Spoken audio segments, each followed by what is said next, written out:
இணைந்து நடத்தும் தொடர் இணையவழி பயிலரங்கம் இன்று 1190வது நாள். 2023 தொடங்கப்பட்டு இன்று வரை தொடர் நிகழ்வாக நடந்து கொண்டிருக்கும் இந்த நிகழ்வு தினமும் காலை 5:27 ஆரம்பித்து 6:15 வரை செல்லும். மாதம் ஒரு தலைப்பு, தினம் ஒரு பயிற்றுனர் என்ற வகையில் இந்த மாத தலைப்பு ஏமாளி டு கோமாளி. இன்றைய பயிற்றுனர் ரமேஷ் ராஜு அவர்கள் டிகே ஓவர்சீஸ் எஜுகேஷன் கன்சல்டன்சி நிறுவனத்தின் ஃபவுண்டர் ஆவார். நிறைய மாணவர்கள் வெளிநாடு சென்று படிப்பதற்கு உதவி செய்யும் மிகப்பெரிய ஒரு தொண்டு என்று சொல்லலாம். அதை நிகழ்த்தி கொண்டிருக்கும் இவரால் பல பேர் வெளிநாடு சென்று படித்து பல பேரை ஏற்றிவிடும் ஏணியாக செயல்படும் இவர் நம் நற்பழக்கத்தில் நீண்ட காலமாக இணைந்து அவரது தினம் பங்கேற்பாளராகவும் பேச்சாளராகவும் இருந்து பல அரிய பேச்சுகளை நமக்கு கொடுத்து நிறைய தகவல்களை கொடுத்து சென்று கொண்டிருக்கிறார்கள். அந்த வகையில் ஏமாளி டு கோமாளி என்ற இன்றைய தலைப்பிலும் மிகச்சிறந்த உரையை அவரிடம் வந்து எதிர்பார்க்கிறோம். Sir, floor is yours. Thank you so much sir. அனைவருக்கும் இனிய நட்புலரை. இன்று எனக்கு பேச வாய்ப்பளித்த நட்புலரி மற்றும் திரு குமரேசன் சார் மற்றும் அனைவருக்கும் இனிய நட்புலரி. இன்றைய தலைப்பு ஏமாளி டு கோமாளி. இன்றைய காலகட்டத்துக்கு ஒரு அவசியமான ஒரு தலைப்பினே சொல்லலாம். ஏன்னா அந்த அளவுக்கு வந்து இன்னைக்கு ஸ்கேம் அப்படின்ற மாதிரியான விஷயங்கள் நிறைய நடக்குது நம்ம லைஃப்ல, பர்சனல் லைஃப்ல ஆகட்டும், இல்லை டிஜிட்டல் லைஃப்ல. எந்த மாதிரியான விஷயங்கள் வந்து நம்ம ஏமாளியா இருக்கிறோம், எப்படி வந்து கோமாளியா லைஃப்ல வந்து நம்ம டேர்ன் ஆகணும் அப்படின்றத பற்றி தான் நான் இன்னைக்கு பேச போகிறேன். ஸோ ஏமாளி அப்படின்றவங்க யார் அப்படின்னா, நம்ம பிறந்ததுலேருந்தே ஏமாளி அப்படின்ற ஒரு விஷயத்துக்குள்ளே தான் வளர ஆரம்பிக்கிறோம். நம்ம பெற்றோர்கள் மூலியமா சின்ன சின்ன விஷயங்கள் வந்து பெற்றோர்கள் வந்து சொல்லுவாங்க, நிலாவில் வந்து பாட்டி இருக்காங்க சாப்பிடு கண்ணா அப்படின்னு சொல்லி. இந்த மாதிரி சின்ன சின்ன விஷயங்கள் கூட அது ஒரு ஒரு ஏமாற்றம் தான். அந்த குழந்தைக்கு வளரும் போதே வந்து ஒரு ஏமாற்றம் அப்படின்றத தாண்டி தான் வந்து அந்த குழந்தை வந்து வளர வேண்டியது. அதை தாண்டி சொசைட்டிக்கு வரும்போது நிறைய விஷயங்கள் வந்து அவங்க ஏமாற்றத்தை வந்து ஃபேஸ் பண்ணுறாங்க. ஒரு ஜாபுக்கு போகும்போது அங்கேயும் நிறைய விஷயங்கள் வந்து அவங்களால ஏமாற்றங்கள் வந்து நிறைய தாங்கிக்கிறாங்க. ஸோ இந்த ஏமாற்றங்கள் அப்படின்றது நிரந்தரமா அப்படின்னு பார்த்தா நிரந்தரம் கிடையாது. ஸோ அது வந்து ரெகுலராக எல்லார் லைஃப்லையும் நடக்கக்கூடிய ஒரு விஷயம். அதை தாண்டி நம்ம எப்படி ஓவர் கம் பண்ணி ஒரு கோமாளியாக மாறுறோம் அப்படின்றது தான் வாழ்க்கை. ஸோ அதை பேஸ் பண்ணி தான் நம்மளோட லைஃப்பில் வந்து ஹாப்பினஸ் அப்படின்றது நிறையவே இருக்கும். ஸோ ஏமாளி அப்படின்னு யார் அப்படின்னா, பொதுமக்களை வச்சு நான் ஒரு சில இன்சிடென்ட்லாம் சொல்லலான்னு இருக்கேன். ஃபர்ஸ்ட் வந்து என்னோட ஃபீல்டை பேஸ் பண்ணி எடுத்துக்கலாமே. இப்போ நான் ஒரு ஸ்டடி அப்ராட் எஜுகேஷனல் கன்சல்டன்சி நடத்திட்டு இருக்கேன். இதில் எந்த மாதிரியான விஷயங்கள்லாம் வந்து வரக்கூடிய மாணவர்களாகட்டும், அல்லது வந்து பெற்றோர்கள் வந்து எந்த மாதிரி வந்து இந்த வெளி உலகத்தில் வந்து ஏமாறுறாங்க அப்படின்னு பார்த்தா, இப்போ ஒரு வெளிநாட்டுக்கு வந்து ஒர்க் விசா வந்து இப்போ என்கிட்டயே வந்து ரீசெண்டாக ஒரு ஃபேமிலி வந்து கேட்டிருந்தாங்க ஒரு லாஸ்ட் மந்த்து. மன்னார்குடியிலிருந்து இந்த மாதிரி ஜெர்மனி போகணும் சார், ஒர்க் விசா வந்து நிறையா ஓப்பன் ஆயிருக்குன்னு சொல்கிறாங்க, நீங்கள் பண்ணி கொடுக்குறீங்களா அப்படின்னு சொல்லிட்டு கேட்டாங்க. உங்களோட நம்பரை வந்து இன்ஸ்டாகிராமில் பார்த்தேன். அப்புறம் ஃப்ரெண்ட்ஸுமே ரெஃபர் பண்ணாங்க யூகேல இருந்தவங்கள அப்படின்னு சொல்லிட்டு. நான் சொன்னேன், இந்த மாதிரி ஜெர்மனி போகணுன்னா உங்களோட குவாலிஃபிகேஷன்லாம் என்னென்ன இருக்குது அப்படின்றத நான் கேட்டேன். இந்த மாதிரி நான் டிகிரி முடிச்சிருக்கேன், இங்கே லோக்கலில் வந்து வேலை பார்த்துட்ருக்கேன். அங்கே வந்து ஃபார்மில் இந்த மாதிரி ஃபேக்ட்ரிஸ்லாம் வந்து ஒர்க் நிறையா இருக்குது, மினிமம் 2 to 3 லட்ச ரூபா சேலரி கிடைக்குன்னு சொல்கிறாங்க, ஜாப் ஓப்பன் ஆயிருக்குன்னு சொல்லிட்டு நிறைய அட்வர்டைஸ்மெண்ட் வந்து ஆன்லைனில் நான் பார்த்துட்ருக்கேன் அப்படின்னு சொல்கிறாங்க. அவங்களோட பேரண்ட்ஸுமே என்கிட்ட பேசுகிறாங்க, சார் எப்படியாவது பண்ணி கொடுங்க அப்படின்ட்டு. அப்புறம் அவங்களோட என்டையர் ஹிஸ்ட்ரி நான் வாங்கிட்டு நான் அவங்ககிட்ட சொன்னேன், இந்த மாதிரி ஜெர்மனிலாம் ஒர்க் விசா பண்ணுறது ரொம்ப சிரமங்கன்னு, உங்களால் வந்து ஒரு ஸ்டூடெண்ட்டாக வேணால் நீங்கள் உள்ளே போகலாம், அதுக்கு நிறைய ப்ரொசீஜர்ஸ்லாம் இருக்குது, அதை நீங்கள் வந்து கிளியர் பண்ணால் தான் உங்களால் விசாவை எடுக்க முடியும். அப்படி விசா ஸ்டூடெண்ட்டாக போனாலே 90% தான் உங்களுக்கு சக்சஸ் ரேஷியோ இருக்கும். ஒர்க் விசாலாம் வந்து நம்மளால அஷ்யூரன்ஸ் குடுக்க முடியாது. அதேமாரி நீங்க சொல்ற வேலை வாய்ப்புகள்லாம் இப்ப எதுவும் ஓப்பன்ல இல்ல. ஆ மேபி எங்கேயாவது நீங்க கேட்டிருந்தீங்கன்னா, அது ஒரு ஸ்கேமா கூட இருக்கலாம் அப்படின்னு சொன்னேன். இல்ல சார் பண்ணி தரேன்னு சொன்னாங்க. 10,00,000 குடுத்தா வேலைய எடுத்து குடுத்துர்றேன். 2 டூ 3,00,000 சேலரி கிடைக்கும். அங்கேயே வந்து சேலரி வந்து டிடக்ஷன் வந்து மாசம் ரூ. 1,00,000 புடிச்சுக்குவாங்களாம். இங்க மட்டும் ஒரு 5,00,000 கட்டுனா போதும்ன்னு சொன்னாங்க அப்படின்னு சொல்லி, அந்த கேண்டிடேட் சொல்றாரு. அப்போ வந்து நான் ஃபைனலா சொல்றேன், "இல்ல அந்த மாரி என்னால எதுவும் பண்ண முடியாது. நீங்க ஜெர்மன் போகணும் அப்டின்னா, ஒரு ஜெர்மன் லாங்குவேஜ் வந்து ஒரு B1 அல்லது B2 லெவல் வந்து தெரிஞ்சிருக்கணும். அந்த நாட்டுக்கு வேலைக்கு போறீங்க அப்டின்னா, ஒரு ஸ்டூடெண்ட்டா போறவங்களுக்கே அந்த நாட்ல ஒரு ஒர்க் எடுக்கணும்னா, ஜெர்மன் லாங்குவேஜ் தெரிஞ்சவங்களுக்கு தான் ப்ரிஃபரன்ஸ் குடுப்பாங்க. இங்கிலீஷ் வந்து ஒரு 30% மக்கள் தான் வந்து அங்க அதிகம் பேசுவாங்க. அதனால வேலை எடுக்கிறது சிரமம்." அப்டின்னு சொல்றேன். அப்புறம் மறுபடியும் கொஞ்ச நாள் கழிச்சு 1 வாரம் 10 நாள்லயே மறுபடியும் கால் பண்ணிட்டு, "சார் இந்த மாரி அட்வான்ஸ்லாம் பே பண்ணிட்டேன். எல்லா ப்ராசஸும் பண்ணிட்டு இருக்காங்க." அப்படின்னு சொல்றாங்க. அ ஃபைனலா பார்த்தா, அதுக்கப்புறம் அங்க சென்னையில ஒரு ஏஜென்ட்ட வந்து காசு கட்டியிருக்காங்க. அதுக்கு அடுத்து பார்த்தீங்கன்னா, அவங்க கால் பண்ணியிருக்காங்க, ஃபோன் பிக் பண்ணல. டைரக்ட்டா போய் பார்த்தா, அந்த இடத்துல ஆஃபீஸ் இல்ல, ஒண்ணும் இல்ல. அதுக்கப்புறம் கிட்டத்தட்ட ஒரு 15, 20 பேரு இந்த பையன் பேச்ச கேட்டுட்டே ஒரு 2, 3 பேர் போய் என்ன பண்ணிட்டாங்கன்னா, காச கட்டிட்டாங்க. இவன் தனியா போறதுக்கு பயந்துகிட்டு. இவன் 2 பேர்கிட்ட சொல்ல, அவங்களும் சரி எல்லாம் விசாரிச்சு தான் பண்ணுவான் போல அப்படின்னு சொல்லி, இவன நம்பி 2 பேர் காசு கட்டிட்டாங்க. அங்க போனா அந்த மாரி ஒரு ஆஃபீஸும் இல்ல, ஒண்ணும் இல்ல. ஆஃபீஸ் எல்லாம் எடுத்துட்டாங்க. கேஷாவும் கட்டியிருக்கிறாங்க. அதனால என்ன பண்றதுன்னே தெரியாம அப்புறம் மறுபடியும் என்கிட்ட கால் பண்ணி ரீசென்ட்டா வந்து ஒரு 2 டேஸ் பேக் பேசுறாங்க. அப்ப நான் சொன்னேன், நான் ஸ்டார்ட்டிங்லயே சொன்னேன், இது மாரி நெறைய ஸ்கேம் நடக்குது. ஒர்க் விசாலாம் வந்து எந்த கண்ட்ரிலயும் இப்போ வந்து அவைலபிளா இல்ல. வார் இஷ்யூஸ்னால நெறைய போயிட்டுருக்கு. நாங்க ஸ்டூடண்ட் அனுப்புறதே ரொம்ப சிரமமா இருக்கு. நெறைய ரூல்ஸ் அண்ட் ரெகுலேஷன்லாம் நெறைய டைட் பண்ணிருக்காங்க.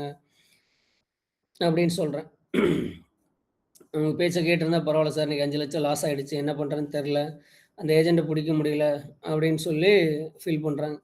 நான் இது எதுக்காக சொல்ல வரேன் அப்படின்னா, இதுவும் ஒரு வகையான ஏமாற்றங்கள். வாழ்க்கையில வந்து அடுத்த கட்டத்துக்கு முன்னேறணும் அப்படின்னு சொல்லி, ஒருவர் வந்து நம்மகிட்ட வரும்போது, அத வந்து அவங்க வந்து ஒரு ப்ராஃபிட்டா பார்க்குறாங்க.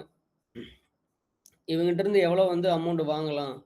அப்படின்னு சொல்லி தான் பார்க்குறாங்களே ஒழிஞ்சு, அதுக்குள்ள இருக்க நிதர்சனமான உண்மைகள வந்து வரக்கூடிய மாணவர்களாகட்டும், அல்லது பெற்றோர்களாகட்டும், அத சிந்திக்கிறதே கிடையாது. ஸோ 5,00,000 10,00,000 கட்டுனா வெளிநாடு போனா 2,00,000 3,00,000 சம்பாரிக்கலாம் அப்படின்னு சொல்றத வந்து நம்புறவங்க. அதாவது நேர்மையான வழிகளை வந்து நம்ம காட்டும்போது, அத ட்ரஸ்ட் பண்றது வந்து கம்மியா இருக்கு. ஏன்னா பொய்க்கு வந்து எப்பயுமே வலிமை அதிகன்றது நான் அந்த நேரத்தில ரொம்பவே உணர்ந்தேன். அதுக்கப்புறம் வந்து அந்த ஸ்டூடண்ட் வந்து, "நீங்க ஸ்டூடெண்ட்டா போய் படிக்க போற மாரி இருந்தா, நான் ஏதோ ஒரு நாட்டுக்கு வந்து விசா எடுத்து குடுக்குறேன். அங்க வந்து என்னால முடிஞ்ச ஒர்க் சப்போர்ட் எல்லாம் பண்ணி குடுக்குறேன் உள்ள போனதுக்கப்புறம்" அப்படின்னு சொல்லி சொன்னேன். "சரி யோசிச்சு சொல்றேன்" அப்படின்னு சொல்லிட்டு, முதல்ல அந்த அமௌண்ட் வாங்குறதுக்கு கேஸ் ஃபைல் பண்றோம் அப்படின்னு சொல்லிட்டு கெளம்புனாங்க. இது வந்து ஒரு வகையான ஸ்கேம்.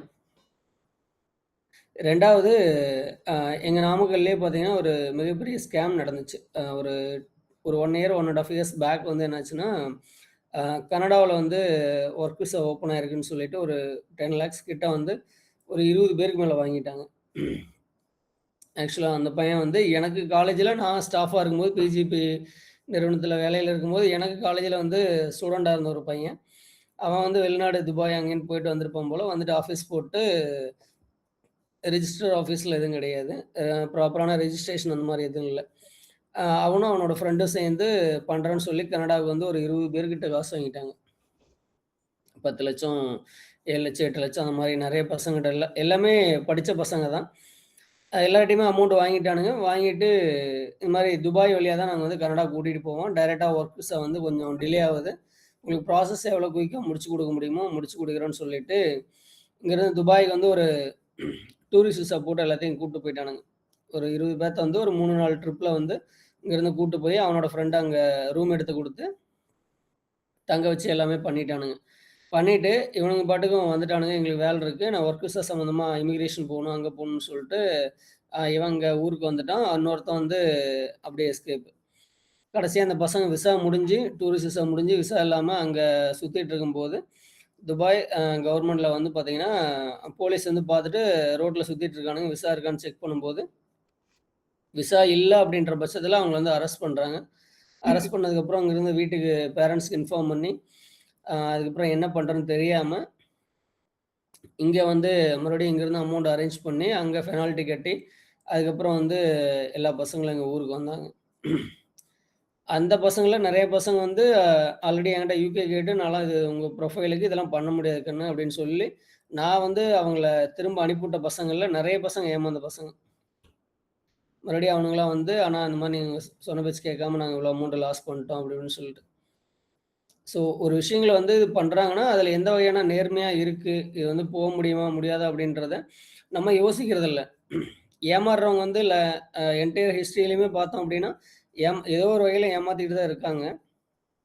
அந்த ஏமாற்றங்கள மக்கள் வந்து இன்னுமே நம்புறாங்க. அது ரொம்ப ரியாலிட்டிக்கா வந்து சொல்லும்போது, "ஓ! இருக்க மாட்ருக்கு. ஸோ போனா கிடைக்கும். ஆ எடுத்தோனே 3,00,000 4,00,000 சம்பாரிக்கலாம்." அப்படின்னு யோசிக்கிறாங்களே தவிர, உங்களுக்கு அந்த நாட்டுக்குள்ள போனா, உங்களோட குவாலிஃபிகேஷன் அவ்வளோ சேலரி கிடைக்குமா? உங்களுக்கு அந்த அளவுக்கு நாலேட்ஜ் இருக்கா? அப்படின்றத ஒரு நிமிஷம் வந்து யோசிக்கிறதில்ல. இது பண்ண முடியாதுன்னு சொல்லும்போது, "ஓ! இவங்களுக்கு பண்ண தெரியல. இந்த ஆஃபீஸ்ல இவங்களுக்கு வந்து பண்ண தெரியாது." அப்படின்ற மாரி யோசிக்கிறாங்களே தவிர, அதில இருக்கக்கூடிய நிதர்சனமான உண்மைய சொல்லும்போது யாரும் ஏத்துக்கிற பக்குவமே கிடையாது.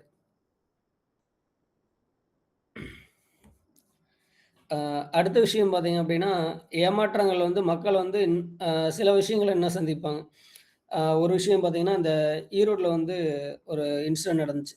சாரதா குரூப் ஆஃப் ஸ்கேம் அப்படின்னு சொல்லிட்டு. அதில என்ன பண்ணாங்கன்னா, அது சாரி வெஸ்ட் பெங்கால்ல. வெஸ்ட் பெங்கால்ல ஒரு சிட் ஃபண்ட் கம்பெனி வந்து சாரதா குரூப் ஆஃப் கம்பெனி வந்து ஆரம்பிச்சாங்க. அதில ஹை ரிட்டர்ன் ஆஃப் இன்வெஸ்ட்மென்ட் அதாவது இன்வெஸ்ட் பண்றவங்களுக்கு வந்து ஹை ரிட்டர்ன்ஸ் வந்து நாங்க குடுக்குறோம். 20% 30% வந்து எக்ஸ்ட்ரா வந்து இன்ட்ரெஸ்ட்டோட குடுக்குறோம் அப்படின்னு சொல்லிட்டு நெறையா ப்ராமிஸ் பண்ணிட்டு அ பண்றாங்க. அதில வந்து பார்த்தீங்க அப்படின்னா, நெறைய மக்கள் வந்து லட்சக்கணக்கான மக்கள் வந்து இன்வெஸ்ட் பண்றாங்க. அந்த சாரதா குரூப்ல வந்து இன்வெஸ்ட் பண்றாங்க. சிட் ஃபண்ட் கம்பெனியில. கிட்டத்தட்ட ஒரு 2000 கோடிக்கு மேல வந்து பார்த்தீங்க அப்படின்னா, பணம் சேர்ந்தோனே அந்த சிட் ஃபண்ட் கம்பெனி வந்து குளோஸ் பண்ணிடுறாங்க. மக்கள் வந்து எந்த இடத்துல ஏமாறுறாங்க அப்படின்னா, லோக்கல் ஏரியாவுல ஒரு ட்ரஸ்ட்ட வந்து பில்ட் பண்றாங்க. ஃபர்ஸ்ட்டு அந்த ஏமாத்தணும்னு நெனைக்கிறவங்க, லோக்கல் ஏரியாவுல ஒரு ட்ரஸ்ட்ட கிரியேட் பண்ணிட்டு, அதேமாரி லோக்கல்ல இருக்கக்கூடிய ஒரு சிலர் வந்து ஏஜென்ட் மாரி ஃபிக்ஸ் பண்ணிடுறாங்க. இப்ப நம்மளுக்கே தெரிஞ்சவங்க வந்து நம்மள பத்தி அ நமக்கு தெரிஞ்ச நெருக்கமானவங்க வந்து இந்த மாரி பண்ணா இதில இவ்வளோ கிடைக்கும். அந்த மாரி கிடைக்கும்போது, நம்மளோட மனசே ஒரு செகண்ட் வந்து யோசிக்காம பரவால்ல இன்வெஸ்ட் பண்ணா ஏதோ கிடைக்கும் போல ரிட்டர்ன்ஸ் அதிகமா, வேலைக்கு போகாம கூட நெறைய சம்பாரிக்கலாம் போல அப்படின்னு சொல்லி நம்ம ஈஸியா நம்பிர்றோம். அந்த டெக்னாலஜி அந்த தாரக மந்திரத்த அடிப்படையில ஈஸியா வந்து பார்த்தீங்கன்னா, நெறைய மக்கள் வந்து சேர்றாங்க. கிட்டத்தட்ட 2000 கோடிக்கு மேல வந்து ஸ்கேம் பண்ணிட்டு அவங்க எஸ்கேப் ஆயிடுறாங்க. ஸோ, இன்னொரு விஷயம் என்னன்னு பார்த்தீங்க அப்படின்னா, ஸ்பீக் ஏசியா அப்படின்னு சொல்லிட்டு இன்னொரு கம்பெனி. ஸோ ஆன்லைன்ல வந்து சர்வே அந்த ஃபார்ம் வந்து ஃபில் பண்ணி குடுத்தாங்க அப்படின்னா, மாசம் ரூ. 50,000 நீங்க வீட்ல இருந்தே சம்பாரிக்கலாம். இதுக்கு வந்து வொர்க் ஃப்ரம் ஹோம் தான். ஸோ நீங்க வந்து வீட்ல இருக்கக்கூடிய மனைவி, படிச்சுட்டு வேலை இல்லாம இருக்கக்கூடிய மாணவர்கள், இந்த மாரி வந்து கவர்மெண்ட் வந்து வேலைக்கு போயிட்டு ரிட்டயர் ஆனவங்க, இந்த மாரி மக்கள வந்து டார்கெட் பண்றாங்க. ஸ்பீக் ஏசியா அப்படின்னு சொல்லிட்டு. இவங்க வந்து பார்த்தீங்க அப்படின்னா, மாசம் ரூ. 50,000 சம்பாரிக்கலாம் வீட்ல இருந்தே அப்படின்னு சொன்னோனே, நெறைய பேர் வந்து ஆன்லைன்ல ஜாயின் பண்றாங்க. அதுக்கு என்ட்ரி ஃபீஸ் வந்து மெம்பர்ஷிப் ஃபீஸ் வந்து பார்த்தீங்கன்னா, ரூ. 10,000 வாங்குறாங்க ஒவ்வொருத்தர்கிட்டயுமே. நீங்க 10,000 வந்து பே பண்ணணும். அதுக்கப்புறம் வந்து நாங்க அந்த ஆன்லைன் ஃபார்ம் ஃபில் பண்ற அந்த டாக்குமெண்ட்ஸ் எல்லாமே உங்களுக்கு ஷேர் பண்ணுவோம். நீங்க அத ஃபில் பண்ணி ப்ராப்பரா வந்து எந்தவித எரர் இல்லாம சப்மிட் பண்ணா மாசம் ரூ. 50,000 சம்பாரிக்கலாம் அப்படின்ற ஆஃபர் வந்து அனௌன்ஸ் பண்றாங்க. கிட்டத்தட்ட அதுலயுமே லேக்ஸ் ஆஃப் பீப்பிள் வந்து ஜாயின் பண்றாங்க. கிட்டத்தட்ட அவங்களுமே பார்த்தீங்கன்னா, கோடிக்கணக்கான அமௌண்ட் வந்து சேர்ந்த பிறகு, அவங்களுமே வந்து எஸ்கேப் ஆயிடுறாங்க. அதாவது மக்கள் வந்து எப்படி வந்து ஈஸியா சம்பாரிக்கலாம் அப்படின்ற யோசிக்கிறத தவிர, இது வந்து கொஞ்சம் நேர்மையா கொஞ்சமா நேர்மையா இருக்கா? ஸோ இது ட்ரஸ்டபுளா அப்படின்றத ஒரு செகண்ட் யோசிக்கிறதில்ல. ரூ. 10,000 தானே இன்வெஸ்ட் பண்றோம். ஸோ எப்படியும் மாசம் வந்து 50,000 கிடைக்குதுல்ல. 50,000 இல்லைனாலும் ஒரு 20,000 கிடைச்சா கூட, நம்மளுக்கு ரூ. 10,000 போட்ட காச விட நம்மளுக்கு 10,000 எக்ஸ்ட்ரா தான் கிடைக்குது. அப்படின்ற எண்ணத்துல லேக்ஸ் ஆஃப் பீப்பிள் ஜாயின் பண்ணிட்டு கடைசியா அவன் வந்து கம்பெனிக்காரன் வந்து எஸ்கேப் ஆயிட்டான். ஸோ எந்த ஒரு ப்ராடக்ட்டும் இல்லாம ஆன்லைன்ல வந்து நம்ம ஏமாறுறது வந்து ஒரு வகையான ஏமாற்றங்கள். ஸோ அதுக்கடுத்து பார்த்தீங்க அப்படின்னா, சத்யம் கம்ப்யூட்டர் சர்வீஸ். இது எல்லாரும் கேள்விப்பட்டிருப்பீங்கன்னு நெனைக்கிறேன். அதாவது வந்து இவங்க கம்பெனிலேயே வந்து ப்ராஃபிட் நீங்க வந்து ஷேர் பண்றோம். நீங்க எல்லாமே பிசினஸ் பார்ட்னர் மாரி எங்க கூட வந்து சேருங்க. அப்படின்னு சொல்லிட்டு, கம்பெனியோட ப்ராஃபிட் வந்து ஃபேக்கா வந்து கணக்கு காட்டி கிட்டத்தட்ட ஒரு ரூ. 7,000 கோடி வந்து இந்த சத்யம் கம்ப்யூட்டர் நிறுவனம் வந்து ஸ்கேம் பண்ணாங்க. இது எப்படி வந்து நம்புறாங்க அப்படின்னா, லோக்கல் ஏஜென்ட் மூலியமா தான் இவங்கள எல்லாத்தையுமே நம்ப வச்சு, மக்கள வந்து இன்வெஸ்ட் பண்ண வச்சு, அதுக்கப்புறம் பார்த்தீங்க அப்படின்னா, அவங்கள ஏமாத்துறாங்க. ஸோ அதுக்கடுத்து பார்த்தீங்க அப்படின்னா, எங்களோட எஜுகேஷன் ஃபீல்ட்ல வந்து ரீசென்ட்டா நடக்கக்கூடிய அந்த டிஜிட்டல் ஸ்கேம்லாம் வந்து நெறைய விஷயங்கள் நான் ரீசென்ட்டா பார்த்தேன். அதில பார்த்தீங்க அப்படின்னா, யுஎஸ்லருந்து ஒரு பேரண்ட்ஸ் வந்து நார்த் இந்தியன் பேரண்ட்ஸ் ஒருத்தவங்களுக்கு கால் வருது. இந்த மாரி உங்களோட சன் வந்து யுஎஸ் போலீஸ் வந்து நாங்க அரெஸ்ட் பண்ணிட்டோம். இந்த மாரி தப்பு பண்ணிட்டாரு. ட்ரக்ஸ் அது இதுன்னு யூஸ் பண்ணாரு. நாங்க வந்து அவங்கள வந்து புடிச்சுட்டோம். நீங்க வந்து அவர வந்து ரிலீஸ் பண்ணோம் அப்படின்னா, இத்தன லட்ச ரூபாய் அமௌண்ட் கட்டணும். இம்மீடியட்டா அரேஞ்ச் பண்ணி கட்டுங்க. இல்லைன்னா உங்க பையன் வந்து லைஃப் டைம் ஜெயில்ல தான் இருக்கணும் அப்படின்னு சொல்லிட்டு பேசிட்டு கட் பண்ணிடுறாங்க. அப்புறம் இவங்களுமே வந்து அத பத்தி எதுவும் யோசிக்காம பையனையும் வந்து டைரக்ட்டா கான்டாக்ட் பண்ணாம, என்ன பண்றதுன்னு தெரியாம அந்த பதட்டத்தில, அமௌண்ட் எல்லாம் ரெடி பண்ணி ஒரு 5,00,000 வரலும் என்ன பண்ணிட்டாங்கன்னா, கட்டி விட்டாங்க. கடைசியா பார்த்தா அது ஒரு வகையான ஸ்கேம், டிஜிட்டல் ஸ்கேம். ரீசென்ட்டா வந்து இந்த 2023 டூ 25ல வந்து நடக்கக்கூடிய மிகப்பெரிய ஸ்கேம் வந்து பார்த்தீங்க அப்டின்னா, இந்த மாரி வந்து கால் பண்ணிட்டு, நாங்க போலீஸ்ல இருந்து பேசுறோம், சிபிஐல இருந்து பேசுறோம் அப்டின்னு சொல்லிட்டு தான் நெறைய கேஸஸ் இருக்கு. இதில வந்து பெங்களூர்ல வந்து ஒரு ரிட்டயர் ஆன ஒரு ஆஃபீசர் ஒருத்தர் கால் பண்றாங்க. இந்த மாரி நீங்க போலீஸா இருக்கும்போது, நெறைய இல்லீகல் மணி இதெல்லாம் வாங்கியிருக்கீங்க. அதுக்கு உண்டான ரெக்கார்ட்ஸ் எல்லாமே எங்ககிட்ட இருக்கு கிளியரா. அப்படின்னு சொல்லிட்டு, நீங்க இப்போ வந்து ரூ. 20,00,000 பணம் கட்டல அப்படின்னா, உங்க மேல வந்து கேஸ் ஃபைல் பண்ணி, உங்களோட லைஃப் வந்து நாங்க குளோஸ் பண்ணிருவோம் அப்படின்ற மாரி த்ரெட்டனிங்லாம் நெறைய குடுக்குறாங்க. இதுக்கு அவர் வந்து போலீஸா இருந்தவர், ரிட்டயர் ஆனவர். பட் லஞ்சம் வாங்குன காரணத்தினால அவரு பதட்டப்படுறாரு. வெளியில போய் சொல்றதுக்கு பயந்துகிட்டு. ரூ. 10,00,000 வந்து பேமெண்ட் வந்து குடுத்துடுறாங்க. அவங்களுமே சிபிஐ அதிகாரி மாரி வீடியோ கால்லாம் பண்ணிட்டு, அ பெர்ஃபெக்ட்டா வந்து பேசி அமௌண்ட்ட வந்து ஏமாத்திர்றாங்க. இது வந்து ரீசென்ட்டா நடக்கக்கூடிய ஒரு ஸ்கேம். நெறையவே நம்ம வந்து அட்வர்டைஸ்மென்ட் பார்ப்போம். இந்த மாரி வந்து போலீஸ் மாரி பேசுறது. சிபிஐ ஆஃபீஸ்லருந்து நாங்க பேசுறோம். உங்களோட உங்களோட பார்சல்ல வந்து ட்ரக்ஸ் வந்திருக்கு, கஞ்சா வந்திருக்கு. இந்த மாரி ஏதாவது ஒரு வகையில வந்து அவங்கள வந்து த்ரெட்டனிங் பண்ணி, அவங்கள பயமுறுத்தி, அவங்கள யோசிக்க விடாம ஸ்கேம் பண்ணிட்டு இருக்காங்க. இது வந்து ஒரு வகையான ஏமாற்றம். இன்னைக்கு வந்து அதான் 2023ல மட்டும் கிட்டத்தட்ட 10,00,000 கேஸ் வந்து ஃபைல் ஆயிருக்கு. ஆனா 2024 டூ 25ல பார்த்தீங்க அப்டின்னா, 22,00,000 கேஸ் வந்து ஃபைல் ஆயிருக்கு. இந்த மாரி டிஜிட்டல் ஸ்கேம்ல. அப்ப ஏமாத்துறவங்களோட எண்ணிக்கை வந்து டபுள் மடங்கா வளர்ந்துட்டு இருக்கு. அவங்க ரொம்ப பிரில்லியன்ட்டா இருக்காங்க. ஆனா ஏமாறுறவங்க வந்து பார்த்தீங்க அப்டின்னா, யோசிக்கிறது வந்து கிடையவே கிடையாது. ஒரு தடவ வந்து ஏமாறுறாங்க. பல விஷயங்கள வந்து நியூஸ்ல பார்க்குறாங்க. இது உண்மையா, பொய்யா அப்படின்றத அந்த ஆராயக்கூடிய தருணத்த வந்து அவங்க மறந்துடுறாங்க. ஒரு தடவ ஏமாறும்போது, அதிலிருந்து என்ன விஷயங்கள வந்து நம்ம கத்துக்கிட்டோம். இன்னைக்கு எந்த விஷயத்துல வந்து நம்ம ஏமாந்தோம். இனி எப்படி ஏமாறக்கூடாது அப்படின்ற அந்த கற்றல், அந்த லேர்னிங் வந்து இல்லாதனால தான் இன்னைக்கு நெறைய பேர் ஏமாந்து லைஃப் வந்து ஸ்பாயில் பண்ணிக்கிறாங்க. இன்னும் வந்து அவங்க ஏமாளியாவே மட்டுமே இருக்கிறாங்களே ஒழிஞ்சு, அந்த ஏமாற்றத்திலிருந்து என்ன விஷயங்கள் கத்துக்கிட்டு, லைஃப்ல அடுத்த கட்டத்துக்கு வந்து சக்சஸ்ஃபுல்லா வந்து ஒரு சிரித்து மகிழக்கூடிய ஒரு கோமாளியான ஒரு வாழ்க்கைய வந்து எல்லாருமே மறந்துடுறாங்க.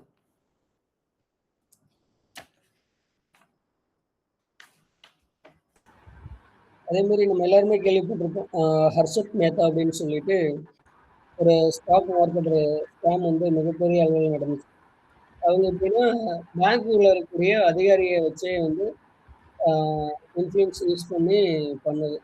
இத பேஸ் பண்ணி பார்த்தீங்கன்னா, நம்ம கேரளா ஆக்டர் வந்து துல்கர் சல்மான் அவரோட படம் கூட ஒண்ணு வந்துச்சு. ஸ்டாக் மார்க்கெட்ல வந்து எந்த மாரி வந்து பேங்க்ல பேங்க்ல இருக்கக்கூடிய பணத்த எடுத்து இல்லீகலா யூஸ் பண்ணி ஸ்டாக் மார்க்கெட்ல வந்து இன்வெஸ்ட் பண்ணி நெறையா ஏர்ன் பண்ண மாரி காட்டியிருப்பாங்க.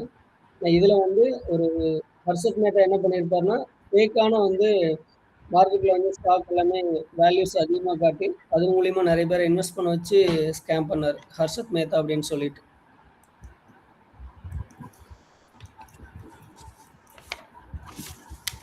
லாஸ்ட்டா வந்து பார்த்தீங்க அப்படின்னா, அ கிங்ஃபிஷர் ஏர்லைன்ஸ் அவர பத்தி சொல்லணும். என்ன அப்படின்னா, அவர் அந்த கிங்ஃபிஷர் ஏர்லைன்ஸ்ல வந்து பார்த்தீங்கன்னா, லைஃப் ஸ்டைல் வந்து அதில போறக்கூடிய மக்களுக்கு வந்து ஒரு லக்ஸூரியான லைஃப் வந்து குடுக்கணும்னு நெனச்சாரு. அதனால வந்து அவங்களோட ஏர்லைன் வந்து ரொம்ப பிரீமியமா காட்டியிருந்தாரு. லக்ஸுரி சர்வீஸ் வந்து ஃப்ரீ ஃபுட்டு, காஸ்ட் பிரைஸ் வந்து அதிகம். அதில வந்து பார்த்தீங்கன்னா, அந்த கம்பெனி வந்து ரொம்ப நஷ்டத்தில போச்சு. கிட்டத்தட்ட ஒரு 900 கோடி வந்து கடன் பேங்க்ல வாங்குனதுல. ஸோ கடைசியா வந்து ஒரு ஐபிஎல்ல வந்து அ ஆர்சிபி அணிய வந்து அவரு தான் ஏலத்துக்கு எடுத்திருந்தாரு அந்த டீமோட ஓனரா. கடைசியா வந்து அந்த ஆர்சிபி பெங்களூர் டீம் வந்து ரீசென்ட்டா வந்து ஒரு 16,000 கோடி ரூபாய் சம்திங் வந்து டீம் வந்து சேல்ஸ் பண்ணிட்டாங்க. ஸோ அப்படி இங்க வந்து ஒரு லக்ஸரியான லைஃப் வந்து நம்பி ஒரு வாழ்க்கைய தொலைச்சவங்களும் ஏமாளியா இருக்காங்க. மிகப்பெரிய தொழிலதிபர்கள் கூட. ஸோ ஒரு விஷயங்கள வந்து எத செய்யணும், செய்யக்கூடாது அப்படின்ற அந்த கோணத்தில யோசிக்காம லக்ஸரியா போயிட்டு ஏமாந்தவங்க நெறைய பேர் இருக்காங்க. அதேமாரி நீரவ் மோடி, டைமண்ட் ஊழல்.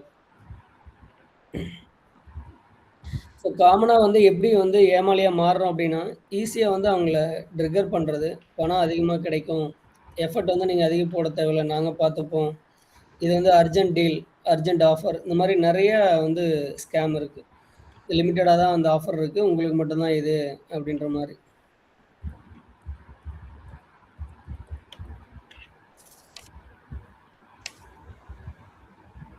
ஸோ ஏமாளின்றவங்க யார் அப்படின்னு பார்த்தோம் அப்படின்னா, அங்க படிக்காதவங்களும் கிடையாது. பணம் இல்லாதவங்களும் கிடையாது. யோசிக்கக்கூடிய அந்த திறன வந்து இழந்துடுறவங்க. அதாவது இந்த விஷயம் வந்து பண்ணக்கூடியவங்க, யோசிக்காம வந்து மத்தவங்கள வந்து பிளைண்டா அப்படியே ஃபாலோ பண்றவங்க.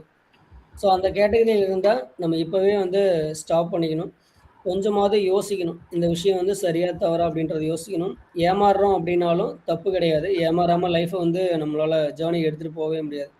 ஸோ அந்த ஏமாற்றத்திலிருந்து ஒரு விஷயத்த வந்து நம்ம கத்துக்கிட்டு, அத எப்படி நம்மளோட லைஃப்க்கு வந்து இம்ப்ளிமெண்ட் பண்ணிட்டு, அதிலிருந்து எப்படி இம்ப்ரூவ் பண்றோம் அப்படின்றது தான் மேஜரான விஷயம். ஸோ அப்பதான் நம்மளால ஏமாளியிலிருந்து கோமாளியா மாற முடியும். கோமாளியா இருந்தா மட்டும் தான் நம்மளால வாழ்க்கையில வந்து ஜெயிக்க முடியும். ஸோ லைஃப்ல வந்து மிகப்பெரிய மனிதர்கள் கூட பார்த்தீங்கன்னா, ஃபர்ஸ்ட்டு வந்து எல்லாரும் ஒரு நாளு ஏமாளியா தான் இருந்தாங்க. ஸோ அவங்க பண்ண ஒரே விஷயம் என்னன்னு பார்த்தீங்க அப்படின்னா, ஏமாற்றத்திலிருந்து கற்றுக்கொண்ட விஷயத்த வந்து சிரித்து சமாளிச்சுட்டாங்க. ஓகே இந்த விஷயத்த நம்ம ஏமாந்துட்டோம், லாஸ் ஆயிட்டோம் அப்படின்னு சொல்லிட்டு, அப்படியே சிரிச்சுக்கிட்டே போயிட்டு, ஸோ அதுக்கப்புறம் அந்த விஷயத்துலருந்து புதுசா லேர்னிங் எடுத்து, அத வந்து இம்ப்ளிமெண்ட் பண்ணிட்டு, அதுலருந்து லைஃப் வந்து சக்சஸ்ஃபுல்லா கொண்டு போனாங்க.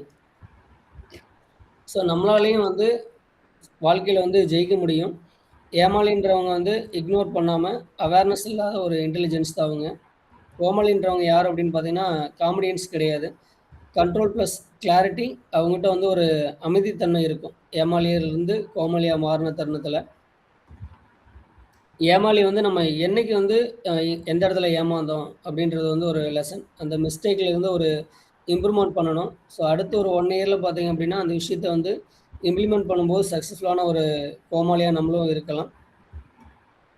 லைஃப்ல வந்து ஏமாறும்போது அது ஒரு சிக்னலா நம்ம எடுத்துக்கணும். அந்த சிக்னல வந்து நம்மளோட லைஃப் வந்து அடுத்த கட்டத்துக்கு எடுத்துட்டு போகும். ஸோ லாஸ்ட்டா வந்து என்னோட லைஃப்ல வந்து பெர்சனலா நடந்தது. அ நான் ஒரு ஃப்ரெண்டோட சேர்ந்து பிசினஸ் பண்ணிட்டு இருந்தேன். பிசினஸ் வந்து நல்ல குரோத்ல இருந்துச்சு. ஒரு 10 இயர்ஸ் பிஃபோர். வெளிநாட்டிலருந்து வந்த டைம்ல. அப்ப என்னாச்சுன்னா, எனக்கு வந்து இன்வெஸ்ட் பண்ணது வந்து ஃபர்ஸ்ட் அவரு. பட் வொர்க்கிங் பார்ட்னர், ஒர்க் பத்தி அவருக்கு எதுவும் தெரியாது. ஒர்க் ஃபுல்லா நான் பண்ணி குடுத்தேன். ஸோ கடைசியா என்னாச்சு அப்டின்னா, ஒரு பணம் வந்து கோடிக்கணக்குல வந்து ஒரு 5 குரோர்ஸ் கிட்ட வந்து ஏர்ன் பண்ண டைம்ல என்னாச்சுன்னா, வேற இதுல இன்வெஸ்ட் பண்ணேன். எல்லாம் லாஸ் ஆயிடுச்சு. அதனால வந்து உங்களுக்கு எதுவும் என்னால பண்ணி குடுக்க முடியாது. நீங்க என்னால இவ்வளோ தான் பண்ண முடியும்னு சொல்லிட்டு ஒரு 5 லேக்ஸ் மட்டும் குடுத்துட்டு, நீங்க வேற ஏதாவது பார்த்துக்கங்க. இல்ல நீங்க தனியா ஏதோ ஒண்ணு பண்ணிக்கங்க அப்டின்னு சொல்லிட்டு இது பண்ணிட்டாங்க. ஸோ அன்னைக்கு அந்த ஏமாந்த இடத்துல இருந்து தான் நான் வந்து வெளியில வந்துட்டு, ஆ ட்ரேடர்ஸ் ஆரம்பிச்சு மறுபடியும் நமக்கு என்ன தெரியுமோ, ஸோ அதையே லைஃப்ல வந்து பிசினஸா பண்ணணும்னு சொல்லிட்டு இன்னைக்கு பண்ணிட்டுருக்கேன். ஒரு ஏமாற்றத்த வந்து தாங்கக்கூடிய மனசு ஃபர்ஸ்ட்டு இருக்கணும். அதுலருந்து வெளியில வரதுக்கு என்ன பண்ணணும்? அப்படின்ற விஷயத்த வந்து நம்ம கத்துக்கிட்டாலே போதும். ஏமாளியிலிருந்து ஈஸியா வந்து கோமாளியா மாறி, லைஃப்ல வந்து நம்மளாலயும் ஜெயிக்க முடியும்.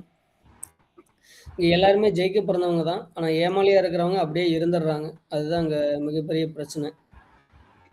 ஏன் வந்து ஏழைகள் வந்து இன்னுமே ஏழைகளா இருக்காங்க அப்படின்னா, அவங்க வந்து பணத்த நோக்கி ஓடிட்டே இருக்காங்க. பணக்காரர்கள் வந்து பார்த்தீங்கன்னா, பணத்த தனக்காக ஓட வைக்கிறாங்க. ஸோ 2க்குள்ள வித்தியாசம் இவ்வளோதான். இந்த ஏமாளிக்கும், கோமாளிக்கும் உள்ள வித்தியாசம் வந்து, இந்த ஏழை பணக்காரனுக்குள்ள வித்தியாசம் மாதிரி தான்.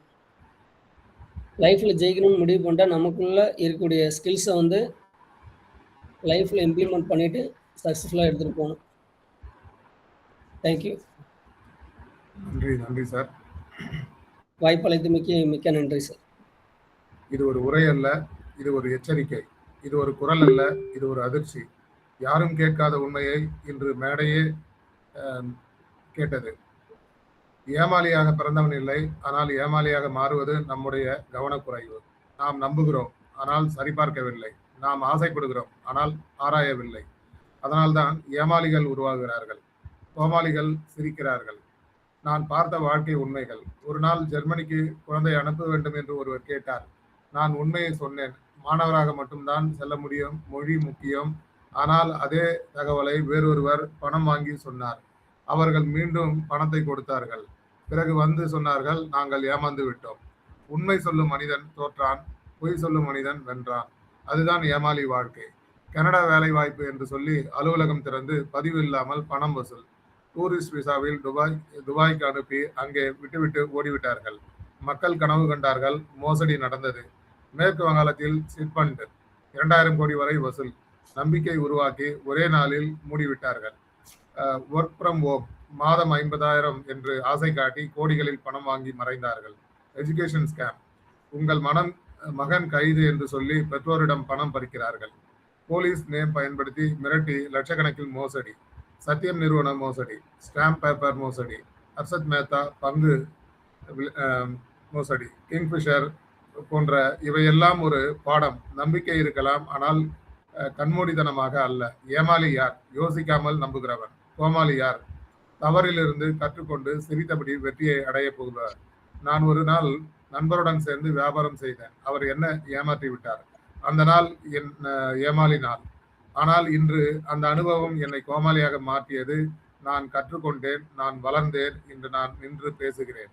இறுதியாக கண்ட்ரோல் கூட்டல் கிளாரிட்டி ஈக்குவல் டு சக்சஸ். எங்கே நாம் ஏமாறுகிறோம், ஏன் நாம் ஏமாறுகிறோம் என்று புரிந்து கொண்டால் ஏமாளி வாழ்க்கை முடியும், கோமாளி வெற்றி தொடங்கும். ஏமாளியாக இருப்பது தவறு இல்லை, ஆனால் அதே தவறை மீண்டும் செய்வதுதான் உண்மையான தோல்வி. நன்றி ரமேஷ் சார். பின்னோட்டத்துக்கு செல்லலாம். பின்னோட்டம் தருவாங்க, ஹேண்ட் ரைஸ் பண்ணுங்க. ரமேஷ் சார், உங்க பின்னோட்டத்தை ஸ்டார்ட் பண்ணலாம். நன்றி அருணகிரி சார். ரமேஷ் சார் அருமை. ஆக்சுவலி என்னன்னா, நம்ம இந்த திரைப்படத்தில் சொல்லுவாங்க, சதுரங்க வேட்டை ஆசையை காமி ஆசையை தூண்டு அப்படின்னா, இந்த மாதிரி ரியலாக இது நடக்காது அப்படின்னு சொல்றது அவங்கள விட நம்ம ஆசை காட்டி மோசம் செய்கிறவங்கள நோக்கி மக்கள் நிறைய போக ஆரம்பிச்சிட்டாங்க. ஸோ அந்த வகையில் முடியவே முடியாதுன்னு சொன்னதை எடுத்துகிட்டு போய் துபாயில் போய் டூரிஸ்ட் விசாவில் கொண்டு போய் இறக்கி விடுறது. நிறைய படித்தவர்கள் வேலை வாய்ப்பு போகணும்னு நினைக்கிறாங்களே தவிர, அதில் என்னென்னலாம் ரூல்ஸ் இருக்குது, யார் யாரெல்லாம் போக முடியும்னு ஒரு 10 பக்கம் இருக்கும். அதை போய் எடுத்து படித்து அது தெரிஞ்சுக்கிறதுக்கான பொறுமை இன்னைக்கு யாருக்கும் இல்லை. அந்த மாதிரி விஷயங்களை பயன்படுத்தி தான் நிறைய பேர் ஏமாத்துறாங்க. நிறைய ஸ்கேம் சொன்னீங்க. இந்த ஆன்லைனில் 50,000 ரூபா சம்பளம், ஆளுக்கு 10,000 ரூபா கலெக்ட் பண்ணோன்னா 1,00,000 பேர் 10,000 ரூபா கொடுத்தாருன்னா அவன் லைஃப்பில் செட்டில் ஆகிடுறான். ஸோ அந்த மாதிரி நிறைய ஸ்கேம். கலைமகள் சபான்னு ஒரு ஸ்கேம் இருந்தது. நிறைய ஸ்கேம் இருந்துக்கிட்டே தான் இருக்குது, இருந்து கொண்டே இருப்பார்கள்.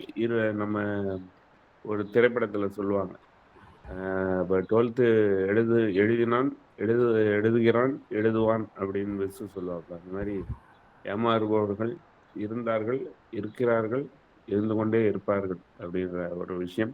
இதுக்கு ஒரே விஷயம் அவேர்னஸ் தான் அப்படின்னு அழகாக முடிச்சிங்க. நன்றி, சூப்பரான ஸ்பீச். நன்றி நன்றி ரமேஷ் சார். ஏமாளி நம்பிக்கையில் வாழ்கிறான், கோமாளி அனுபவத்தில் வெல்கிறான். சட்டம் போட்டு திருடுற கூட்டம் திருடி கொண்டே இருக்கு, திட்டம் போட்டு தடுக்கிற கூட்டம் தடுத்து கொண்டே இருக்கு. திருடராய் பார்த்து திருந்தாவிட்டால் திருட்டை ஒழிக்க முடியாது. நன்றி ரமேஷ் சார். அடுத்து ஜெகநாத் சார், உங்களுடைய. நன்றி அருணகிரி சார். அனைவருக்கும் காலை வணக்கம். ரமேஷ் அவர்கள் ரொம்ப சிறப்பாக பேசினாங்க. ஏமாளி அவரை பற்றி நிறைய உதாரணம், அதாவது நிகழ்காலத்தில் இருந்தது, அவருடைய துறையில் இருக்கிறது எல்லாத்தையுமே சொன்னாங்க. ஆனால் இது எவ்வளோ சொன்னாலும் நம்ம நாட்டில் ஒரு 140 கோடி பேர் இருக்கிறதால ஏதாவது ஒரு வகையாவது லைஃப்பில் நம்ம ஒரு வேலை கிடைக்குமா, இல்லை இந்தியாவில் கிடைக்கல வேற எங்கேயாவது கிடைக்குமா அப்படின்ற ஒரு நிர்பந்தமும் ஒரு காரணமா நான் நினைக்கிறேன். அது ஓரளவுக்கு இங்க வேலை கிடைச்சிருச்சுன்னா அவங்க யாருமே அந்த மாதிரி ஃபாரினுக்கு வந்து போறவங்க இங்க சரியான வேலை, அதாவது படிக்க போய் அதுக்கப்புறமா அங்க வேலை தேடுறதுன்றது ஒரு வகை. அது நிறைய நாட்டுக்கு போறாங்க. அமெரிக்கால இருந்து இப்போ யூரோப் கண்ட்ரீஸ்க்கெல்லாம் கூட போயிட்டு தான் இருக்காங்க. பட் படிக்க போகாம வேலைக்கு போறதுன்றது வந்து அவ்வளோ சுலபமா நடக்கக்கூடிய ஒரு விஷயம் இல்லைன்றத மக்கள் புரிஞ்சுக்கொண்டா நல்லா இருக்கும். ஏன்னா படிக்கிறதுன்றது அதுக்கு விசா கொடுக்கறதே படிக்கிறதுக்கு, பிளஸ் அங்க வேலை தேடுறதுக்கான விசான்றது தெளிவா இருக்குது எல்லா கண்ட்ரிலையுமே. 2 வருஷம் படிக்கலாம்னா 1 இயர் அங்க இருந்து நீங்க வேலை தேடுறதுக்கான வாய்ப்பை கொடுக்குறாங்க. பட் நேரடியாகவே வேலைக்கு போறதுன்றது வந்து அவ்வளோ ஈஸியா நடக்கிறதான்றது நிறைய பேருக்கு ஏன் இன்னும் புரியலைன்னு தெரியல. நிறைய பேர் இங்க இந்தியன் கம்பெனிஸ்ல வேலை செஞ்சு அவங்க வந்து ஏதாவது ஃபாரின்ல இருக்கிற கம்பெனில வந்து அதே அவங்களோட பிரான்ச்சஸ் இருக்கும், அங்க போறாங்க. அதற்கப்புறமா அங்கேயே இருந்து அந்த ஊர் அந்த நாட்டுல இருக்கக்கூடிய சில நிறுவனங்களுக்கு சேர்றதுக்கெல்லாம் வாய்ப்பு இருக்கு. அதுவும் மக்களுக்கு தெரியுது. பட் இருந்தாலும் இது கொஞ்சம் ஒரு சிலருக்கு என்ன காரணம்னு தெரியல இந்த மாதிரி போறாங்க. பட் உங்களுடைய விளக்கங்கள் ஒரு அருமையான அவேர்னஸை கொடுத்துருக்கு. நன்றி. நன்றி நன்றி ஜெகநாத் சார். அந்த இருட்டுக்கும் பார்க்கின்ற விழி இருக்கும், இந்த சுவருக்கும் கேட்கின்ற காது இருக்கும். ஸோ ஏமாளி நம்பிக்கையில் வாழ்கிறான், கோமாளி அனுபவத்தில் வெல்கிறான். நன்றி. அடுத்தது தாமோதரன் சார், உங்களுடைய பின்னோட்டத்தை தரலாம்.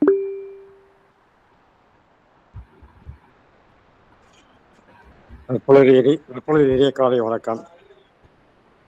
படித்தவனும் ஏமாறுகின்றான், படிக்காதவனும் ஏமாறுகின்றான். ஏமாற்றுபவன் புத்திசாலி, ஏமாறுபவன் அறிவாளி. ஏனென்றால் ஏமாற்றுபவன் இருந்தால்தானே ஏமாறுபவன் இருக்கின்றான். ஒரு பாடமாக எடுத்துக்கொண்டு அவன் இருந்து விடுகின்றான். நிறைய பேர் அந்த பணத்துக்காக தான் ஏமாறுகிறார்கள், பணத்துக்காக தான் ஏமாற்றுகிறார்கள். பணம் ஒரு வாழ்க்கையில் ஒரு முக்கியமான ஒரு அங்கமாக வைக்கின்றது. அது இன்னும் எத்தனை காலம்தான் இதுபோல் ஏமாற்றுவார்கள், எத்தனை காலம்தான் ஏமாறுபவர்கள் வளர்ந்து கொண்டே இருப்பார்கள் என்று தெரியவில்லை. பணம் ஒரு முக்கிய காரணம் ஏமாற்றுபவனுக்கும் ஏமாறுபவனுக்கும். அந்த நிலை மாற வேண்டுமென்றால் அறிவாளி கூட அதில் மயங்கி விடுகின்றான். வெளிநாடு செல்ல வேண்டும் என்ற ஒரு ஆசை, அதனால் ஏமாற்றுகின்றான். வேலை வாங்கி தருவது என்று ஏமாறுபவன் என்ன செய்வது, பணத்தை கொடுத்து ஏமாந்து விடுகின்றான். இந்த நிலை மாற வேண்டும் என்றால் அனைவரும் யோசிக்க வேண்டும், சிந்திக்க வேண்டும். நாம் இதில் செயல்படுகின்றோமா என்று. வாழ்த்துக்கள், நன்றி. இவ்வளவு கருத்துக்களையும் நற்பொழுதில் இன்று கூறியதற்கு ரமேஷ் ராஜா அவர்களுக்கு எனது வாழ்த்துக்களை நன்றி. நன்றி நன்றி தாமோதரன் சார். அப்டேட் ஆகாத மனம் அவுடேட்டட் வாழ்க்கையா மாறிடும். பிளைண்ட் பிலீஃப் ரொம்ப danger, smart belief is powerful. அடுத்து சுனிதா மேம், உங்களுடைய பின்னோட்டத்தை வழங்கலாம். Thank you sir. சார் ரொம்ப நல்லா இருந்துச்சு செஷன். எந்தெந்த இடத்துலலாம் ஏமாறுறோம் அப்படின்றத நிறைய நம்ம லைஃப்ல வச்சு என்ன நடந்தது அப்படின்னு சொல்லி நிறைய எக்ஸாம்பிள்ஸ் சொன்னீங்க. ரொம்ப அருமையா இருந்துச்சு சார். அப்புறம் ஏமாளி வந்து கோமாளியா மாறினாதான் நம்ம வந்து சக்சஸ், அது மாறி அந்த ஏமாற்றத்தை வந்து நம்ம ரெக்டிஃபை பண்ணணும் அப்படின்றத வந்து ரொம்ப தெளிவா சொன்னீங்க. பணத்தை நோக்கி ஓடுகிறவன் ஏழை, பணத்தை ஓட வைக்கிறவன் பணக்காரன் ஆகிறான் அப்படின்ற அந்த பணத்தோட பத்தி சொன்னது வந்து ரொம்ப அருமையா இருந்துச்சு சார். வாழ்த்துக்கள், மேன்மேலும் வளர வாழ்த்துக்கள். நன்றி சார். நன்றி நன்றி சுனிதா மேம். டேட்டா இல்லாமல் முடிவு எடுத்தோம்னா வாழ்க்கை வந்து டெலீட் ஆகிடும். கண்ட்ரோல் கூட்டல் கிளாரிட்டி, அதுதான் வந்து வாழ்க்கையை வெற்றியாக மாற்றும். அடுத்ததாக லோகநாத் சார், உங்களுடைய பின்னோட்டத்தை தரலாம். அனைவருக்கும் இனிய நற்பொழுது.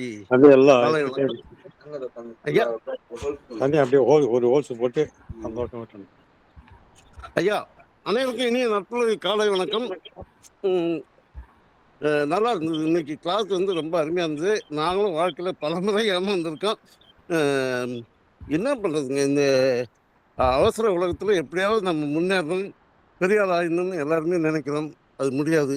உண்மையான உழைப்பு தான் நமக்கு என்றைக்குமே நமக்கு உதவி செய்யும். உண்மை உண்மை உண்மை உண்மையை பின்பற்றணும்னா நம்ம வாழ்க்கை நல்லா இருக்கும். எத்தனை காலம்தான் ஏமாற்றுவார் இந்த நாட்டிலே, எத்தனை காலம்தான் ஏமாற்றுவார் இந்த நாட்டிலே, சத்தியம் தவறாத உத்தமர் போலவே நடிக்கிறார், சத்தியம் தவறாத உத்தமர் போலவே நடிக்கிறார், பகல் கொள்ளை அடிக்கிறார். நன்றி ஐயா, நன்றி, அனைவருக்கும் நன்றி. ரொம்ப நல்லா இருந்தது ஐயாவுக்கு கோடான கோடி நன்றி. ரொம்ப நல்லா சொன்னார் இன்னைக்கு. நன்றி நன்றி நன்றி நன்றி நன்றி ஐயா, அனைவருக்கும் நன்றி. நன்றி லோகநாத் சார். ரொம்ப சிறப்பான ஒரு பாடல். இந்த பாடல் வரிகளுக்கு அப்புறம் தான் எம்ஜிஆருக்கு வந்து புரட்சி நடிகர் எம்ஜிஆர் என்ற பட்டம் கொடுக்கப்பட்டது. இது வந்து நாமக்கல் கவிஞர் எழுதிய கவிதையிலிருந்து உருவான முதல் படம் மலைக்கல்லன். சிறப்பான வரிகள் தந்த லோகரா ஐயாவுக்கு நன்றி தெரிவித்து, அடுத்து தன்மன ஐயா. நட்புலரில் இணைந்திருக்கும் அனைவருக்கும் நலமான நற்காலை வணக்கம். உண்மையிலேயே ரமேஷ் சார் நல்ல பொறுமையாக நிதானமாக அவருடைய வாழ்க்கையில் நடந்தது, அவருடைய கேள்விப்பட்டது, அதே விட அயல்நாட்டில் இன்றைக்கி எப்படிலாம் ஏமாற்றம் நடக்குது, அதனால் எவ்வளவு பாதிக்கப்பட்டிருக்காங்கிறது நிறையா செய்திகளை சொன்னாங்க. ரொம்ப மகிழ்ச்சி சார். உண்மையிலேயே மொத்தத்தில் பார்க்கும் பொழுது சில பேர் செயல்களால் ஏமாறுறாங்க. செயல்களை செஞ்சு அவர் சரியாக இல்லைன்னா கோமாளி என்ற அந்த பட்டத்தை வாங்குறாங்க. அவர் ஐயா ஒரு வார்த்தை சொன்னார், சில பேருக்கு வந்து பணத்துக்காக ஓடுறாங்க, சில இது வந்து பெரிய வசதியானவங்க பணத்தை ஓட வைக்கிறாங்கன்னு சொன்ன வார்த்தை ரொம்ப ஒரு ஒரு ஒரு மாற்றமான புதிய வார்த்தையாக இருந்துச்சு. ரொம்ப நமக்கே மெய்சிலுக்கு மாதிரி இருந்துச்சு. உண்மையிலேயே ஒவ்வொரு நாளும் புதிய புதிய மனிதர்களால் புதிய புதிய செய்திகளை நம்ம கேட்கும் பொழுது, ஓஹோ 30 நாள் இல்லை 60 நாளில் கூட அதை வச்சா கூட புதிய புதிய கிடைக்கும் போல அப்படி எண்ணத்தை தான் உருவாக்குது. நன்றி சார், தேங்க்யூ, நன்றி. நன்றி நன்றி சார். நெட்வொர்க் இஷ்யூனால வெளியில் போயிடுச்சு, மெசேஜ்லாம் இருக்கான்னு தெரியல. யாராவது மெசேஜ் மட்டும் இன்கால் மெசேஜை ரீட் பண்ணுறீங்களா? அனைவருக்கும் நற்புலரி. Yes madam. இனிய காலை வணக்கம். ரமேஷ் சாரோட கருத்துக்கள் பேசி எக்ஸலண்டா இருந்தது. நல்ல ஒரு விழிப்புணர்வு பதிவா இருந்தது இன்னைக்கு. ஏன்னா மக்களுக்கு இது ஒரு தேவையான ஒரு பதிவு. ஏன்னா இப்ப நடந்துகிட்டு இருக்க எல்லாமே பாத்தீங்கன்னா ஏமாற்ற உலகத்துல நம்ம எப்படி ஒரு விழிப்புணர்வா இருக்கணுங்கிறதுக்கான ஒரு பதிவு. எக்ஸலன்ஸ் சார், வாழ்த்துக்கள், வாழ்க வளமுடன். ரொம்ப நன்றி சார், நல்லா இருந்தது இன்னைக்கு கருத்துக்கள். தேங்க்யூ, நன்றி. நன்றி நன்றி நாகவல்லிமான். அடுத்து லட்சுமி நாராயண கே சார், உங்களோட பின்னோடத்தை தரலாம் சார். அனைவருக்கும் வணக்கம் சார். ரொம்ப அருமையான டாபிக் சார். இன்னைக்கு அந்த ஏமாண்டு கோமாளி வந்து கேட்டுட்டு இருக்கேன். ரமேஷ் நாயக் சார் வந்து நிறைய விஷயம் சொன்னார். ஆக்சுவலாக எனக்கு பர்சனலாக நடந்தது வந்து டிப்ளமா முடிச்சுட்டு 87 வந்து நெய்வேலியில் வந்து நான் அப்பா ஒர்க் பண்ண ஆக்சுவலாக. நெய்வேலியில் வந்து அப்போ வந்து சொசைட்டின்னு எடுத்தாங்க ஆக்சுவலாக. அப்புறம் ரமேஷ் சார் தெரிஞ்சிருக்கணும். சொசைட்டியில் ஜாயின் பண்ணுறதுக்கு அப்போ காசு கேட்டாங்க ஆக்சுவலாக. அப்போ நான் என்ன பண்ணேன்னா, நான் வந்து திருச்சியில் வந்து ஒரு 1 இயர் அப்ரண்டிஷிப் தான் முடித்தேன். இப்படி 11th மந்த் வந்து எடுத்தாங்கன்னா நெய்வேலியில் அப்ரண்டிஷிப் எடுப்பாங்க. நீங்கள் வந்து இங்கே பணத்தை கட்டி இங்கே வந்தால் தான், அங்கே முடிச்சவங்க கிடைக்காது, இங்கே அப்ரண்டிஷிப் கிடைச்சா தான் இங்கே வந்து பர்மனெண்ட் ஜாப் கிடைக்கும்னு சொல்லிட்டு நான் அந்த 11th மந்த்தில் அந்த வேலையை விட்டுட்டு இங்கே வந்தேன் ஆக்சுவலாக. இங்கே வந்து பணத்தை கட்டி பண்ணேன். பட் ஆனால் யாருமே வந்து நான் அது பண்ண முடியும் அவங்கள ஆக்சுவலாக. நல்ல வேலை நான் சுதாரிச்சுட்டு அங்கேயே இருக்காமல் நான் வெளில வந்து நிறையா வந்து வெளி உலகத்தை பார்த்து நிறையா கற்றுக்கிட்டு நல்லா இருந்திருக்கேன் நான். இந்த ஏமாண்டு கோமாளி, இந்த ஏமாண்டுன்றது நம்மளோட ஆப்பர்ச்சுனிட்டி வச்சு தான் அவங்க எல்லாமே இது பண்ணுறாங்க. நம்ம உஷாராக இருந்தோம்னா நமக்கு கண்டிப்பாக நம்ம லைஃப்பில் வந்து நம்ம கோமாளியாக மாற்றிடுது நம்ம. ரொம்ப தேங்க்ஸ் சார், அருமையான விஷயம் சொன்னார் சார். ரொம்ப தேங்க்ஸ் சார், சூப்பராக இருந்தது சார். நன்றி நன்றி sir. Hello sir. Yes ma'am. நம்பிக்கைதான் விதை, முயற்சிதான் மரம், வெற்றிதான் பழம். ஆனா அந்த நம்பிக்கை வந்து பிளைண்டா நம்பாம அதை வெரிஃபை பண்ணிட்டு நம்புறது நல்லது. அப்படி நம்பினா தோல்வி வர்றது வாய்ப்பு இல்லை. மஞ்சுளா மேம், உங்களுடைய பின்னோட்டத்தை. Yes sir, good morning to all, happy morning. Yes sir, mister Ramesh sir, உங்களுடைய இன்னைக்கு உங்களுடைய presentation such a great sir. Today எப்படி வந்து இன்னைக்கு காலகட்டத்தில் ஸ்கேம் நடந்துட்டு இருக்கு, எப்படி பப்ளிக் வந்து அன்அவேர் இல்லாமல் இருக்காங்க, எப்படி ஒரு அவேர்னஸ் சில எக்ஸாம்பிள்ஸோட நீங்கள் சொன்னது such a great. Thank you sir, thank you for your effort. Thank you so much for each and every one. Thank you sir. நன்றி நன்றி மஞ்சுளா மேம். அடுத்து சிவகணி மேம், உங்களுடைய பெண்ணுடத்தல். அனைவருக்கும் வணக்கம். ரொம்ப எக்ஸலண்ட்டாக இருந்தது. ஒரு ஐ ஓப்பனிங் செஷன் அப்படின்னு தான் சொல்லணும். நிறைய பேர் என்ன நடக்குது அப்படிங்கிறது தெரியாமல் ஏமாந்துட்டுருக்காங்க. உண்மை வந்து ஒரு சில நேரங்களில் நம்பப்படுவதில்லை அப்படிங்கிறது நீங்கள் சொன்ன ஒவ்வொரு எக்ஸாம்பிள்லையுமே புரிஞ்சுக்க முடிஞ்சுது. Thank you so much sir. Sir message படிச்சிருவா சார்? படிங்க மேடம். ஓகே. வீரசேகரன் சார், அனைவருக்கும் இனிய நற்புல்லரி வணக்கமும் வாழ்த்துக்களும் அப்படின்னு கொடுத்துருக்காங்க. பொழிவாளருக்கு நல்வாழ்த்துக்கள் அப்படின்னு சார் சொல்லியிருக்காங்க. Shanmuga Veeramani sir, excellent session brother about ஏமாளி அண்ட் கோமாளி வித் நைஸ் எக்ஸாம்பிள்ஸ். தேங்க்யூ, வாழ்க வளமுடன் அப்படின்னு கொடுத்துருக்காங்க. கண்ணன் ராஜன் சார், இனிய காலை வணக்கம். அனைத்தும் உண்மையான உதாரணங்கள். இன்றைய உரை பலரை ஏமாற்றத்திலிருந்து காப்பாற்றும். நன்றி அப்படின்னு சொல்லியிருக்காங்க. Major Narayanan sir, nice narration of life examples of fraudulent happenings. A clarion call towards financial awakening. Kudos to Mr. Ramesh Raj sir அப்படின்னு சொல்லியிருக்காங்க. All valuable information regarding ஏமாளி டு கோமாளி, வெரி ப்ராக்டிக்கல் லைவ் எக்ஸாம்பிள்ஸ். வாழ்த்துக்கள் அப்படின்னு சொல்லிட்டு Muthulakshmi ma'am சொல்லியிருக்காங்க அவங்களோட கருத்துக்களை. Sir thank you. நன்றி நன்றி மேம். ஆல்மோஸ்ட் எல்லாரும் பின்னோட்டம் கொடுத்துட்டோம். ஏற்புரை போயிடலாம்னு நினைக்கிறேன். சார், உங்களுடைய ஏற்புரை தரலாம் சார். Thank you sir. ஃபீட்பேக் கொடுத்த அனைத்து நல்லுள்ளங்களுக்கும் நன்றி. ஏமாறாதவன் புத்திசாலி இல்லை, ஏமாற்றினாலும் அதிலிருந்து கற்றுக்கொண்டவனே புத்திசாலி. உங்களை ஏமாற்றுபவர்கள் உங்களுக்கு ஒரு teacher. No pain no gain, no progress no success. ஏமாளி அப்படின்றவங்க ஒரு லேர்னராக இருக்கணும், ஸ்மார்ட்டராக இருக்கணும், கான்ஃபிடெண்ட்டாக இருக்கணும். ஸோ அதிலிருந்து ஒரு லீடராக வந்து உருவாக முடியும். ஸோ நம்மளுடைய லைஃப் பேட்டர்ன் அப்படின்றது ஏமாற்றத்தில் ஆரம்பித்து அதிலிருந்து ஒரு மிஸ்டேக்கை வந்து நம்ம கற்றுக்கணும். அதுக்கப்புறம் வந்து அந்த மிஸ்டேக்லேருந்து ஒரு பெயின் க்ரியேட் ஆகும். ஸோ அதை வந்து நம்ம ஒரு லேர்னிங் பிளாட்ஃபார்மாக எடுத்து அதிலிருந்து நம்மளோட லைஃப் வந்து க்ரோத்துக்கு எடுத்துகிட்டு போகணும். ஸோ அந்த க்ரோத் வந்து நமக்குள்ள ஒரு மிகப்பெரிய தன்னம்பிக்கையை வந்து உருவாக்கும். ஸோ அந்த தன்னம்பிக்கை தான் வந்து நம்மளுடைய சிரித்து மகிழக்கூடிய அந்த கோமாளி தருணத்தை வந்து வாழ்க்கையில் வந்து வெற்றியாக மாற்றி கொடுக்கும். ஸோ இதுதான் வந்து நம்மளோட லைஃப் பேட்டர்ன். ஸோ இது வந்து சைக்கிள் ப்ராசஸ் மாதிரி கண்டினியூ ஆகிட்டே இருக்கும். ஸோ நம்மளுடைய மிஸ்டேக்கை எப்படி வந்து இம்பேக்ட்ஃபுல்லாக நம்ம க்ரியேட் பண்ணோம் அப்படின்றத நம்ம கையில் தான் இருக்குது. ஸோ ஏமாத்துறவங்க ஏமாற்றிட்டே இருப்பாங்க. அதிலிருந்து நம்ம கோமாளியாக மாறுறது நம்மளோட கையில் தான் இருக்குது. வாய்ப்பளித்த அனைத்து நல்லுள்ளங்களுக்கும் குமரேசன் சார் அவர்களுக்கும் நட்புலருக்கும் நன்றி. நன்றி நன்றி நன்றி சார். சிறப்பான ஏற்புரை கொடுத்தீங்க, நல்ல ஒரு செஷன் கொடுத்தீங்க. இந்த இனிய நிகழ்வு உலக மக்களின் நன்மைக்கான கூட்டு பிரார்த்தனையோட நிறைவு வருது. மிடில் ஈஸ்டில் 5th வீக்காக வந்து வார் கண்டினியூ ஆகிட்டு இருக்கு. வெல்ல முடியாத படை என்று உலகத்தில் ஒன்று இல்லை. ஸோ அதை தான் அந்த வார் நமக்கு காட்டுது. அமெரிக்கா வந்து ஈரானோட வார் நடத்துறதுனால நாமெல்லாம் எப்படி பாதிச்சிருக்கோம், உலகம் முழுக்க மக்கள் எவ்வளோ சிரமத்தில் இருக்காங்கன்ட்டு. ஸோ உலக மக்களின் நன்மைக்கான கூட்டு பிரார்த்தனை.